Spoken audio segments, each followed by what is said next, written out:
Hey guys, Jules here for WhatCulture.com, back again with another episode of the most insane things happening in wrestling right now. The show that does exactly what it says on the tin in the most annoying way possible. You are very, very welcome.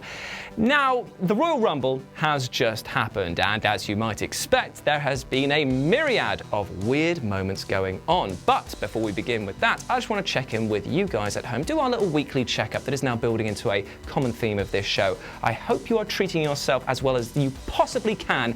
And remember something, everything worth achieving in life takes time. And that goes especially true for mental well-being. So just take care of yourself and be a little patient, all right? Anyway, let's crack on with the show and hit that intro.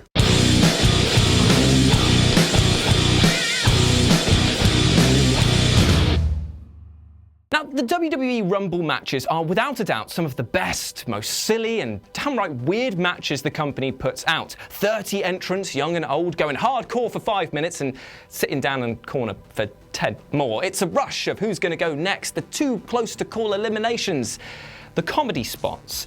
Yes, the WWE loves their comedy spots, and the Rumble is no exception. But quite possibly the weirdest one this week, besides the joke of Shinsuke and Rusev teaming up after being at each other's throats for months, was Zelina Vega's attempt to hide under the ring to win the match. Now, on paper, this is a fairly ingenious strategy. I mean, take cover for a while and then pop up and eliminate the few who remain. And for a while, it actually looked like it would work. Plus, it is an ace heel move. But then something happened. Someone, somewhere, possibly in the audience at the event, wondered to themselves, hey, I wonder what Hornswoggle's up to these days. And then, accidentally, this summoned the swag as well as the actual answer, which is, well, Zelina's guts if he gets his way.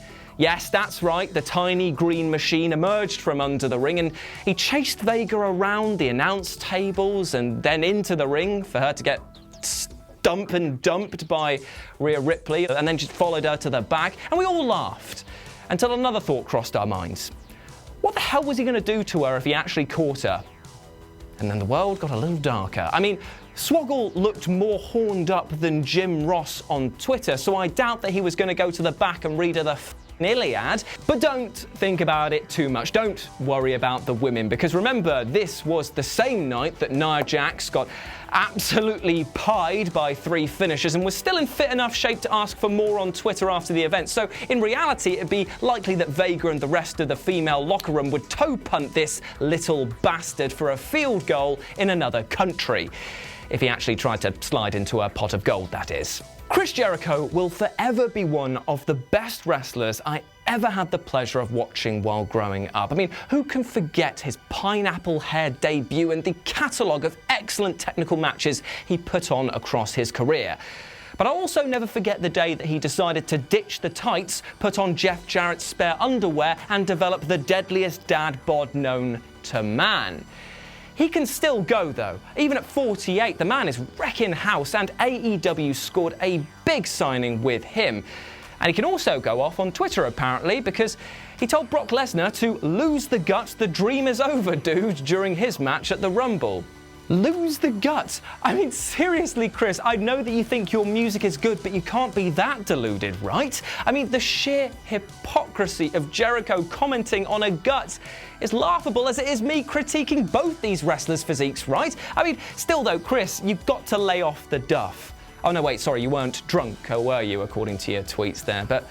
Also, as a side note, Lesnar, if he does have a gut, it's only because the WWE keep feeding him superstars that the audience picks, and then he laughs all the way while he picks his teeth clean with them.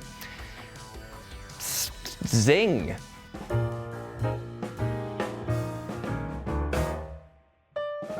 When is a soy boy a soy joy? Oh, Phil, yes, you are taking these mind grapes and making some fine toilet wine with them. And it's also when the WWE allows Daniel Bryan to pop a Woody on their TV program. Soy boy! A year ago, it would have been absolutely mental to think of Daniel Bryan being a heel. And yet here we are with him as your soy-iest of boys and champion, and he is absolutely brilliant. And the thing is that this off-the-cuff comments on capitalism and the WWE itself are spot on, as is the hypocrisies that sees him as the champion which makes it even better. Yet Bryans isn't content just to be a wheel on the bump bus. He is actually a driving force and is changing things from the inside. Case in point, the move to a new hemp and responsibly sourced title that he now carries. And it's absolutely bloody beautiful. And it's funny though, because AJ Styles on Louder with the Crowder claimed that WWE prefers its performers not to politicize their promos one way or the other, and yet here we are, allowing as left-leaning wrestler as you can be without falling over to be the goat that sails the boat. There's a lot of vehicle metaphors in this one, aren't there? So, are we two men who have been claimed to be soy boy beta cucks quietly laughing that a hardcore vegan is now champion with a belt made of wood? Yes, we well are. And to those comments who are getting angry and crying at this like a bunch of cucks. Like a bunch of cucks, well, you can taste my eco figs and suck on his naturally fallen oak. Soy boys! This next piece was probably one of the most insane things that happened this week. That Dean Ambrose might be packing up his little red wagon and looking for fields greener, as he is letting his WWE contract expire when it finishes in a few months. This is a game changer. Ambrose isn't Mike Kanellis, with whom the WWE has literally done nothing. Ambrose isn't The Revival, a tag team with whom the WWE has done nothing. Ambrose isn't Hideo Itami, a performer who admittedly might be over the cusp, but with also who the WWE has done nothing with. There's almost like a theme here. This is a top star, a former WWE champion with a rich backstory that they can lean back on. His recent booking has stunk though, stinking more than Rikishi's thong, and it's now been made clear, thanks to Wade Keller's scoop on this exact subject, that he's hated this hokey stuff for some time.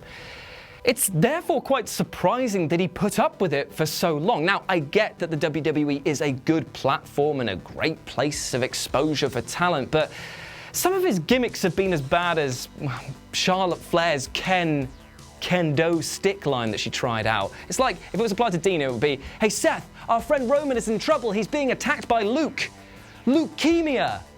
It was that bad. However, the prospects for Dean now look good, as AEW is going to be sniffing up all and down him, trying to score him for sure. So, Ambrose planning a scrambro so Dean can make some green. Are you having a giraffe? Thank you. Thank you. Yes, I deserve this. I'm going to continue my reading of last week's story, Love Hurts. But I've had a bit of feedback, because things do get quite graphic here, so I'm going to be replacing any sexualized language with more family-friendly, PG terms. Hey Dolph, Cody said softly. Hey Cody, Dolph said with a big smile. Heard you were looking for me last week. Dolph locked eyes with Cody. Them deep blue, sexy eyes reminded Dolph of his favourite beach he used to go to when he was younger, but snapped himself out of the glaze to see a hurt Cena hopping to the locker room. I did, but I kind of forgot why. But if I remember, I'll find you this time. Cody smiled and went to the arena for his match. John, wait up. John looked up and saw Dolph and kept walking and shut the door behind him. Dolph ran to Cena's locker room and knocked. John, it's Dolph. I called your name. I hope you're not avoiding me. Dolph, said the voice, getting weak, as if he was about to burst into tears. John opened the locker room door naked. Dolph, fudge, me now. Dolph smiled and attacked John. Sex lasted 2 hours. Dolph, ever wonder what life would be like if, John said with a tear falling from his eye. John, are you okay? What happened? Dolph said with his heart breaking from seeing John cry. Alex Riley is my boyfriend and we're getting married. Tears falling from John's eyes. What? You used me, Dolph said with a pain in his heart. Dolph, I'm falling for you. That's why I'm so sad. I don't want to hurt Alex, but I want you to be the one I marry, comma, have sex with, comma, eat out, full stop. Dolph, I love you. And that's the end of the story. Yes, that's all planned. We're all accountable for this. Now, in a sort of recap section this week, we had tons of smaller, weirder moments. We had R-Truth capture the United States title twice, thus proving that it wasn't a fluke. We had Shane and The Miz win the tag championships, which I'm sure is good for business somehow, having the son of the company heading up one of the divisions as a champion. Then we had Eric Rowan returning with some broke-ass Rugrats-style music and a plaid shirt that made him look about as threatening as a sponge bath with an extra soft sponge and Johnson's No More Tears shampoo. And then we have the odd revelation that Kurt Angle, the Olympic hero, was actually subbed in for Zack Ryder's position in the Royal Rumble. That's really weird, right? That the Olympic hero was a sub from a man whose biggest push came from flying off a stage in a wheelchair. Was this some sort of comment that the WWE, the Angle can't go any more than a superstar that continually has its legs cut out from under him? Probably not, but that is a little spiteful. But it also leads me to my final point, which is the absolute ire in which Corey Graves put down Renee Young after being verbally pied by her on commentary. Now, during the Kurt Angle versus Baron Corbin match, Renee Young confronted Corey by saying, what did she say? She said, if he's carving himself into the annals of WWE history, he's doing it with a plastic fork. Now, this was a solid 5 on the Heenan to Striker scale. It wasn't actually bad at all. Graves, though, absolutely destroyed her renewed confidence by giving her an absolute bollocking for going slightly off topic. He absolutely ripped her to shreds for referring to Angle as an American hero. You know, the gimmick that he's been living for absolutely years. He said something like, "What the hell does this have to do with anything?" Well, that's quite a lot to do with this stuff. And he was like, "Can I finish my thought here, please? Oh, you're killing me." All right, go on then. What was that thought that you were trying to get over? Was it the fact that you were saying that wrestling before the WWE told us that wrestling was because Baron Corbin ruined it? Was that your thought, was it? So yeah, the Rumble clearly has scrambled a few people's brains both in the ring and on commentary because everyone was tripping all over themselves. And it must have been the reason why JBL confused Apollo Crews with Shelton Benjamin. Right? And there we have it. Those were the most insane things happening in wrestling this week. Thank you very much, Phil Chambers. You're welcome. For your continued work on this show. It only took us 3 takes to get that right. And to Michael Sidgwick, who's probably off in some ivory tower of hatred, penning next week's one as we speak. Thank you very much to him. But before I go, let's just close out the show the only way that we know how, by reading our favourite comment from last week's episode. And we asked you to book us the match between Repo Man and the Big Boss Man. And I'll let you read this out because this is the best one. We're only going to read out one because we have time constraints now, apparently. Okay, so from Hellhammer X, it says, Reaper Man versus the Big Boss Man in a parking lot match. Reaper Man has lost his job both in WWE and in the repo business. Oh. Still, he had one last repo left and nothing would stop him from finishing it. Okay, bit weird. Yep, so Reaper Man arrives to the parking lot. There is a van, but before he can proceed, he encounters Big Boss Man. This has all got a bit of a rapey vibe to it. It does a little bit. Still with a rope around his neck. So, oh, wow, yeah. okay. Telling Repo Man he has no right or authority to repo anymore and starts a brawl with him.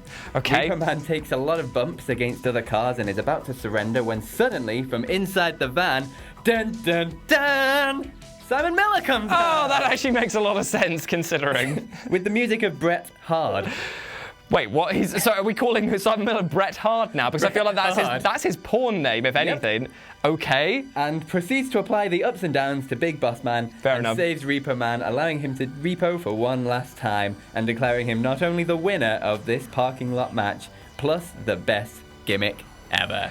I'm kind of in love with that. Also, I'm in love with the fact that Hellhammer writing that thought that repo was a word. A job. Yeah, he was just repoing. I'm a repo. I just repo things. I repo of corns. Anyway, right. Well, there we go. Thank you so much for writing in on that one. And we're going to set up next week's challenge, which is going to be a match that you get to choose the stipulation and what happens. But it's going to be between, I'm going to say, Bull Buchanan from Right to Censor. Interesting. And if I could be serious for a minute, I'm going to choose Lance Storm.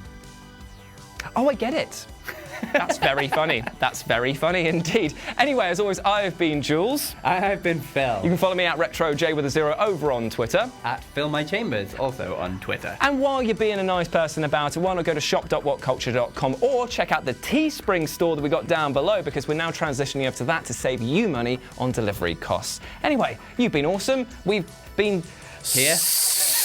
Sorry, boys! And we'll speak to you next week. Bye, guys. Are we premiering this? No, we're away. We're away. Cool. Yeah. Next Right. time. Next time. Next week, we're going to do a premiere.